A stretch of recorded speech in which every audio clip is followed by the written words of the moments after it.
മീഖ 1-ാം അധ്യായം. സമരിയയ്ക്കെതിരെ ആരോപണം. മൊരേഷാത്തുകാരനായ മീഖയ്ക്ക് യോഥാം, ആഹാസ്, ഹെസക്കിയ എന്നീ യൂദാ രാജാക്കന്മാരുടെ നാളുകളിൽ കർത്താവിൽ നിന്ന് അരുളപ്പാടുണ്ടായി.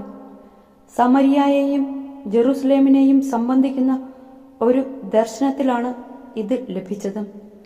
ജനതകളെ കേൾക്കുവിൻ, ഭൂമിയും അതിലുള്ള സമസ്തവും ശ്രദ്ധിക്കട്ടെ. ദൈവമായ കർത്താവ് തൻ്റെ വിശുദ്ധ ഭവനത്തിൽ നിന്ന് നിങ്ങൾക്കെതിരെ സാക്ഷ്യം വഹിക്കട്ടെ. കർത്താവ് തൻ്റെ വിശുദ്ധ സ്ഥലത്തു നിന്ന് പുറപ്പെടുന്നു. ഭൂമിയിലെ പൂജാഗിരികൾ ചവിട്ടിമെതിക്കാൻ ഇറങ്ങി വരുന്നു. അഗ്നിയുടെ മുൻപിൽ മെഴുകുപോലെയും കിഴക്കാം തൂക്കിലൂടെ പ്രവഹിക്കുന്ന ജലം പോലെയും അവിടുത്തെ കാൽച്ചുവട്ടിൽ പർവ്വതങ്ങൾ ഉരുകും, താഴ്വരകൾ പിളരും. യാക്കോബിന്റെ അതിക്രമവും ഇസ്രായേൽ ഭവനത്തിന്റെ പാപവുമാണ് ഇതിന് കാരണം. എന്താണ് യാക്കോബിന്റെ അതിക്രമം? അത് സമരിയ അല്ലേ? എന്താണ് യൂദാ ഭവനത്തിന്റെ പാപം?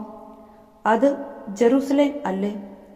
അതിനാൽ ഞാൻ സമരിയയെ വെളിമ്പ്രദേശത്തെ കൂനയാക്കും, മുന്തിരി കൃഷി ചെയ്യാനുള്ള സ്ഥലം തന്നെ.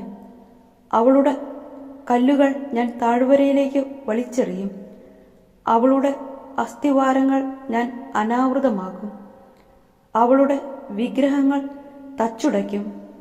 അവളുടെ വേദനം അഗ്നിയിൽ ദഹിപ്പിക്കും. ബിംബങ്ങൾ നശിപ്പിക്കും. വേശ്യയുടെ വേതനം വഴിയാണ് അവൾ അവ സമ്പാദിച്ചത്. വേശ്യയുടെ വേതനമായി അത് തിരിച്ചു കൊടുക്കും. ജെറുസലേമിനെക്കുറിച്ച് വിലാപം. ഇതോർത്ത് ഞാൻ ദുഃഖിച്ച് കരയും. നഗ്നനും നിഷ്പാതുകനുമായി ഞാൻ നടക്കും. കുറുനരികളെപ്പോലെ ഞാൻ നിലവിളിക്കും. ഒട്ടക പക്ഷികളെപ്പോലെ ഞാൻ വിലപിക്കും. എന്തെന്നാൽ അവളുടെ മുറിവുകൾ ഒരിക്കലും സുഖപ്പെടുത്താത്തതാണ്. അത് യൂദാ വരെ, എൻ്റെ ജനത്തിൻ്റെ കവാടമായ ജെറുസലേം വരെ എത്തിയിരിക്കുന്നു. ഗത്ത് നിവാസികളോട് നിങ്ങൾ ഇത് പറയരുത്, കരയുകയും അരുത്. ബെത്ലെയാഫ്രിയിലെ പൊടിമണ്ണിൽ വീണുരുളുക. ഷാഫീർ നിവാസികളെ നഗ്നരും ലജ്ജിതരുമായി കടന്നു പോകുവിൻ. സനാൻ നിവാസികൾ പുറത്തു വരുന്നില്ല.